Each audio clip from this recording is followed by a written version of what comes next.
जय गुरु जी संगत जी, बहुत बहुत शुक्राना गुरु जी। ये सत्संग लंदन के पुष्पल दास का है और ये दिव्य आभा ग्रंथ में प्रथम दर्शन में ही कामना पूर्ति इस नाम से अंकित है।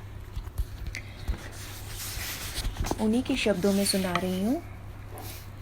वर्ष 2001 में मैंने पहली बार कर्नल चटर्जी से गुरु जी के बारे में सुना। उन्होंने मुझे गुरु जी का चित्र दिखाया और उनके कुछ चमत्कारों का वर्णन किया था। उस समय एक नए शहर में एक नई नौकरी के साथ मेरे जीवन में अत्यधिक उथल पुथल थी।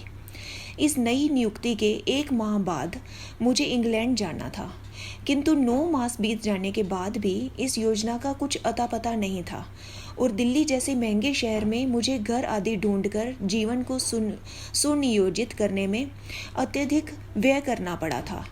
आर्थिक समस्याओं के होते हुए मेरी पत्नी का गर्भपात भी हो गया था। इसके कारण कुछ स्वास्थ्य संबंधी समस्याएं आ गई थी और स्त्री रोग विशेषज्ञ ने यदि वह स्वयं ठीक नहीं हो तो शल्य क्रिया करवाने का परामर्श दिया था। जुलाई 2001 में हम एम्पायर स्टेट में गुरुजी के पास पहुंचे, परंतु उनके जालंधर चले जाने का सुनकर अत्यंत निराश होकर लौटे। बाद में उसी मास में हमें गुरुजी के प्रथम दर्शन का सौभाग्य प्राप्त हुआ। उन्होंने हमसे थोड़ा सा वार्तालाप किया और लंगर ग्रहण करने को कहा।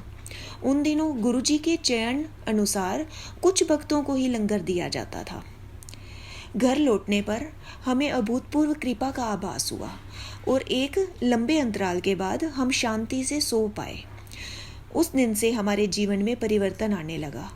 सर्वप्रथम मेरी पत्नी के स्वास्थ्य में सुधार होने लगा। कुछ मास में ही मुझे पहली बार विदेश भेजा गया और अपने कार्य में भव्य सफलता मिलने के थोड़े समय के बाद ही मुझे लंबी अवधि के लिए पुणे विदेश में नियुक्ति मिली।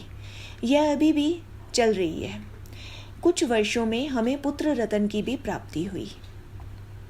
रक्तचाप। मेरी पत्नी दीर्घकाल से उच्च रक्तचाप की रोगी रही थी। गर्भकाल एवं प्रसव और अन्य संभव दुष्परिणामों से बचने के लिए उसे औषधियाँ लेना आवश्यक था, क्योंकि जीवन भर ऐसी औषधियों का सेवन अनुचित लगता था। बीच बीच में वह इनको रोक देती थी, किंतु रक्तचाप पुनः बढ़ने के कारण उसे फिर औषधियाँ लेनी आरंभ करनी पड़ती थी।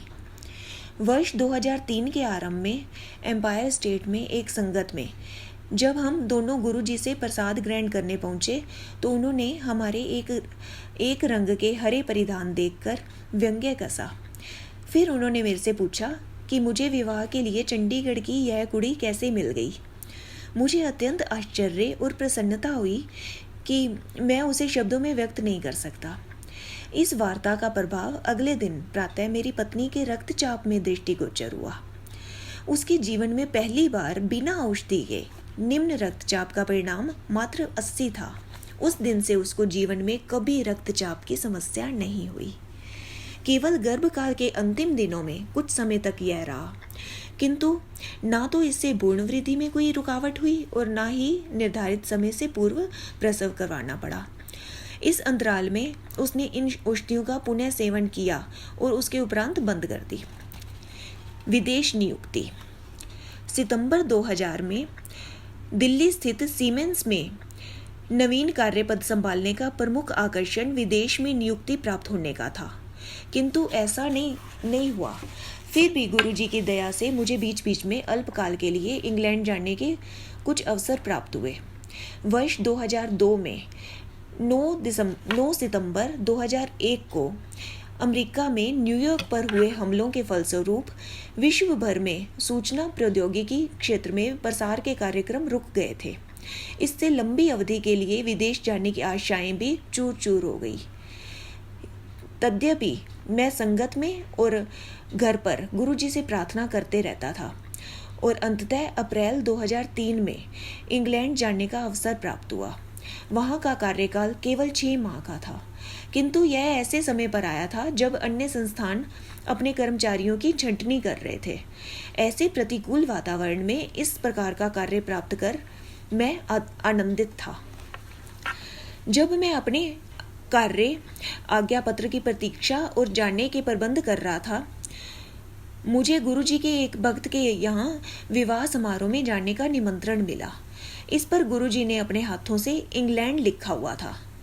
जब हम जाने से पूर्व गुरुजी की आज्ञा लेने पहुंचे, मेरी पत्नी ने उनसे अपने पिता और बहन डाउन सिंड्रोम के रोगी के लिए आशीर्वाद मांगने का विचार बनाया था। उसके कुछ बोलने से पूर्व ही गुरुजी बोल पड़े, साढ़े तो वड्डा पेरेंट कौन है। हमें तुरंत आभास हो गया कि उनका आशीर्वाद सदा उनके साथ रहेगा। कार्यस्थल मैनचेस्टर ने निकट ब्लैकपूल पहुंचने पर मुझे बताया गया कि अवधि घटकर 4 मास भी हो सकती है, लेकिन गुरुजी की दया से मेरा कार्यकाल नहीं घटा और उसकी समाप्ति पर मुझे वहीं पर एक अन्य परियोजना का कार्य सौंपा गया। यह कार्य 10 माह से अधिक चला और उसकी समाप्ति पर अगस्त 2004 में जब मैं स्वदेश लौटने को तत्पर था, मुझे बर्मिंघम के निकट टेलफोर्ड एक नवीन परियोजना पर भेज दिया गया, जहां मैं 1 वर्ष से अधिक रहा। कार्य की मध्यावधि में मुझे नॉटिंघम स्थानांतरित कर दिया गया, जहां कार्यकाल समाप्त होने के साथ ही हमारे पुत्र का जन्म हुआ। सितंबर 2005 में जब हम वापस भारत आने के प्रबंध कर रहे थे, मुझे लंदन स्थित प्रसिद्ध BBC कंपनी में कार्य करने के लिए स्थानांतरित कर दिया गया। इंग्लैंड में प्रारंभिक अवधि कुछ मास की होते हुए भी यहाँ पर मैं 2 से अधिक वर्ष तक कार्यरत रहा हूँ। नॉटिंघम स्थानांतरण। जब मेरी पत्नी ने गर्भ धारण किया, मैं इंग्लैंड के शोपशायर क्षेत्र में टेलफोर्ड नाम के एक छोटे शहर में नियुक्त था। रहने के लिए अच्छा शांत स्थान होते हुए यहाँ पर चिकित्सा, विशेषकर गर्भ संबंधित सेवाओं का प्राय अभाव था। स्थानीय चिकित्सालय में प्रसविक केंद्र दाइयाँ चलाती थी और कोई विशेषज्ञ सेवाएं उपलब्ध नहीं थी। गंभीर रोगियों को 16 मील दूर स्थित बड़े चिकित्सालय में भेजा जाता था, जहां पहुंचने में आधा घंटे का समय लगता था। टैक्सी का व्यय भी कोई कम नहीं था। मेरी पत्नी के उच्च रक्तचाप के कारण यह निश्चित था कि अंततः उसे यूसबरी चिकित्सालय भेजा जाएगा। यद्यपि इंग्लैंड की नेशनल हेल्थ सर्विस की सेवाएं उच्च स्तर की हैं, किसी आकस्मिक परिस्थिति में या गर्भावस्था या फिर प्रसव काल की अवधि में इतनी यात्रा करने के विचार से हम चिंतित हो गए थे। चिकित्सालय के नियमों के अनुसार पत्नी के प्रसव की अवधि में पति रात भर चिकित्सालय में नहीं रह सकते थे और उस अंतराल में मेरी चिकित्सालय के पास रहने की हार्दिक अभिलाषा थी, जो यहाँ रहते हुए संभव नहीं लग रहा था। यदि उसे वहाँ पर छोड़कर मुझे घर वापस आना पड़े तो? सदा की भांति हमने इन प्रश्नों का समाधान गुरुजी पर छोड़ दिया। एक रात को मेरी पत्नी को गुरुजी ने स्वप्न में बताया कि सब ठीक हो जाएगा। कुछ ही दिनों में सूचना आई कि टेलफोर्ड स्थित इकाई को बंद कर समस्त कर्मचारियों को नॉटिंघम स्थानांतरित किया जा रहा है। नॉटिंघम एक बड़ा नगर है जहां उच्च स्तर की प्राय सभी सुविधाएं उपलब्ध हैं। अंततः हमारे पुत्र का जन्म प्रसव सेवाओं के लिए इंग्लैंड के एक सर्वोत्तम संस्थान क्वीन मेडिकल चिकित्सालय में हुआ। नॉटिंघम में घर।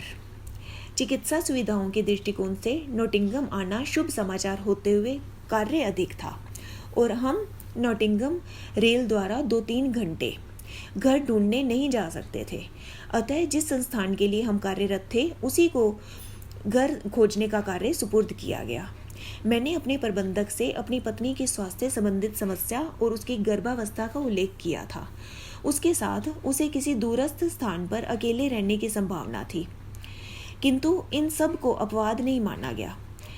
अगले कुछ दिनों में कुछ घर देखे गए और मुझे उनसे संबंधित विवरण इंटरनेट के पते भेजे गए, किंतु वह सब स्थान अनुचित होने के कारण मैंने उन सब को ठुकरा दिया। यह सब आरंभ होने से पूर्व मैंने इंटरनेट पर क्वीन मेडिकल चिकित्सालय, जहां मेरी पत्नी को गर्भावस्था में भेजे जाने की संभावना थी, के निकट एक अच्छा सा लगता हुआ मकान देखा था। मुझे उस क्षेत्र की थोड़ी सी भी जानकारी नहीं थी, तथापि उसके चित्र और अन्य सूचनाएं अच्छी लग रही थी। उनके आधार पर वहाँ पर जाकर रहना जुआ खेलने के समान होगा। कोई अन्य विकल्प ना होते हुए एकमात्र यही उचित उपाय लग रहा था। अतः मैंने इस संस्थान को बताए बिना और कोई आर्थिक मूल्यांकन करवाए बिना उस घर को लेने का निश्चय कर लिया। यह मेरी परियोजना प्रबंधक के निर्णय की अवज्ञा करने के समान था, किंतु गुरुजी का आश्रय लेकर हम अपने अंतर्ज्ञान पर निर्भर रहे। इंग्लैंड में रहते हुए यह घर सबसे अच्छा रहा है। उसमें सब संसाधन सुचारू और अत्यंत अच्छी अवस्था में थे। क्वीन मेडिकल चिकित्सालय से यह केवल 10 मिनट पैदल और कार से 3 मिनट की दूरी पर था। 10 कर्मचारियों के हमारे दल में अन्य सब सदस्यों को उन सब घरों में जो उनके लिए देखे गए थे गंभीर समस्याओं का सामना करना पड़ा। भ्रूण हृदय गति। गर्भावस्था में नियमानुसार परीक्षण करवाने के एक अवसर पर क्वीन मेडिकल चिकित्सालय के गर्भ आकलन केंद्र में भ्रूण की हृदय गति नापने के यंत्र पर मेरी पत्नी को लिटाया गया था। सामान्यतः यह गति 140-170 रहती थी, किंतु उस दिन वह 200 निकली और फिर अचानक भ्रूण ने कुछ हरकत करी और वह 220 तक पहुंच गई और उसी स्तर पर रही।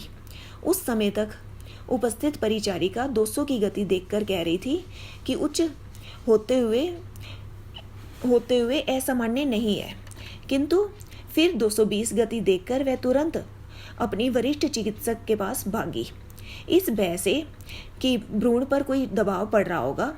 मैंने गुरुजी द्वारा दिया हुआ उनका चित्र अपनी पत्नी की कमर पर रख दिया और मन ही मन मृत्युंजय मंत्र का पाठ किया। कुछ ही देर में हृदय गति नीचे चली गई और फिर उसी स्तर पर रही। परिचारिका को अपने वरिष्ठ चिकित्सक के साथ आने तक स्थिति सामान्य हो चुकी थी। प्रसव और अन्य गंभीर समस्याएं। वर्ष 2005 में गुरुजी की कृपा से हमें पुत्र प्राप्ति हुई। मेरी पत्नी का प्रसव काल अत्यंत लंबा और अथक वेदना से पूर्ण रहा था। औषधियाँ लेते हुए भी एक अवसर पर उसके रक्तचाप का निम्न स्तर 132 तक चला गया था और वह अर्धचेतन अवस्था में चली गई थी। चिकित्सक उस पर आकस्मिक शल्य क्रिया करने का विचार कर रहे थे। फिर गुरुजी से प्रार्थना करने पर उसकी स्थिति और प्रसव सामान्य हुए और कोई अन्य बाधा नहीं आई। स्वस्थ शिशु के जन्म का आनंद अल्पकालीन रहा, क्योंकि उसके रक्त परीक्षण में कुछ अनियमितता पाई गई और उसे मूत्र नहीं हो पा रहा था। चिकित्सक उसके रोग के स्रोत या स्वभाव से अपरिचित थे, अतः वह उसका निदान नहीं कर पा रहे थे। परीक्षण करते हुए उन्होंने 2 दिन के शिशु के मेरुदंड से तरल निकालने का भी प्रयास किया, किंतु असफल रहे। अतः उन्होंने उसे प्रतिजैविक औषधियाँ देनी आरंभ कर दी, जिससे उसे इस रोग से छुटकारा मिल सके। चिकित्सक उसे आवश्यकता से अधिक खाद्य पदार्थ देने के बाद ड्रिप भी दिया गया। बाद भी उसके प्रथम 4 दिनों में मूत्र ना कर पाने से अधिक चिंतित थे और उन्हें उसके शरीर में संभव जल की कमी का अधिक संशय था। कुछ चिकित्सकों ने उसके गुर्दों के निरीक्षण का सुझाव भी दिया। अन्य उसे अधिक से अधिक मात्रा में तरल पदार्थ देकर निर्जलन की संभव शंका को समाप्त करने के पश्चात ही उसके गुर्दों के परीक्षण करने पर विचार कर रहे थे। जैसे यह समस्या कम नहीं थी, मेरी पत्नी को भी गंभीर मूत्र रोग हो गया और उसका तापमान 105 डिग्री तक पहुंच गया। माँ और शिशु की गंभीरता देखते हुए उन दोनों को गहन सेवा केंद्र में भेज दिया गया। विदेश में मैं बिल्कुल अकेला था। परिवार, किसी संबंधी या मित्र का साथ नहीं था। मेरे दल के सदस्य स्वदेश लौट चुके थे, क्योंकि परियोजना की अवधि समाप्त हो चुकी थी। गुरुजी द्वारा दिए गए उनके चित्र हमने शिशु के शरीर पर और उसकी शैया पर बार बार रखे और उनसे सहायता की अत्यधिक विनती करी। ऐसी प्रतिकूल परिस्थितियों में हम और कर भी क्या सकते थे। शीघ्र ही सब आशानुकूल होना आरंभ हो गया। शिशु ने पहली बार मूत्र किया और उसके पश्चात हमने कभी उसके संक्रमण के बारे में और नहीं सुना। चिकित्सकों के अनुसार शिशु के रक्त में वह संक्रमण संभवतः उसकी मां का रहा होगा। मेरी पत्नी को तीव्र प्रतिजैविक औषधियां दी गई और उसके स्वास्थ्य में भी सुधार आया। दोनों को जन्म के कुछ दिनों पश्चात घर भेज दिया गया। लंदन स्थानांतरण। नॉटिंघम में परियोजना की सफल समाप्ति पर मेरे दल के सब सदस्य जा चुके थे। हमें रुकना पड़ा क्योंकि उस समय मेरी पत्नी के गर्भकाल का 9वां मास चल रहा था और प्रसव कभी भी हो सकता था। शिशु के जन्म के पश्चात हमने भारत लौटने से पूर्व 1 माह और रुकने का निर्णय लिया। हमें शिशु के 3-4 मास होने के उपरांत ही लौटने को कहा गया, क्योंकि वायुयान में उसके कानों को अपरिवर्तनीय क्षति पहुंच सकती थी। भारत में मेरे प्रबंधक ने इंग्लैंड के प्रबंधक से मेरे लायक किसी अन्य कार्य के बारे में बात करने का आश्वासन तो दिया, किंतु मेरी योग्यता के अनुसार अच्छे स्थान पर और कोई कार्य मिलने की संभावना बहुत कम थी।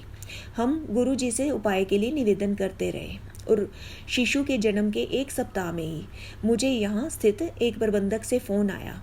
उसने पूछा कि क्या मैं BBC में कार्य करने को तत्पर होने के साथ 2 सप्ताह में लंदन पहुँच सकता हूँ। प्रसव, उसके बाद की घटनाएं और मेरी पत्नी का क्षीण स्वास्थ्य होते हुए गुरुजी के आशीर्वाद से हम अपना सामान बंद कर 3 सप्ताह के शिशु के साथ लंदन जा सके। यद्यपि नॉटिंघम से लंदन तक सामान्यतः 3 घंटे लगते हैं, किंतु व्यस्त यातायात के कारण हमें 6 लग गए। मार्ग में मेरी पत्नी को वेदना तो अवश्य हुई, पर लंदन पहुंचकर वह शीघ्र स्वस्थ हो गई और तब से हम यहीं पर हैं। जय गुरुजी। बहुत बहुत शुक्राना गुरुजी। जय गुरुजी संगत।